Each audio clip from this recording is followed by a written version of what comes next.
主任、各位老师、各位同学，大家好。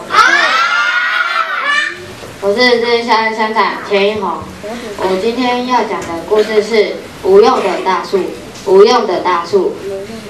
有一天，一位有名的木匠，他带他的徒弟们四处寻找木材。他们到了蜀国，发现一棵大树。那棵大树可以100多个人围住它，它的荫下可以有1000多人坐着。木匠头也不回就经过，就跟徒弟们说，那只是一棵杉木，如果把这棵树做成船，一定会沉没的。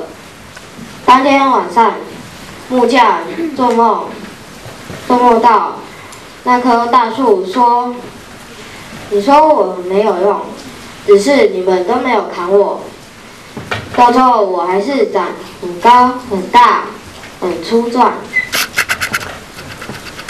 早上的时候，木匠终于知道这棵大树讲的话是真的。故事讲完了，谢谢大家。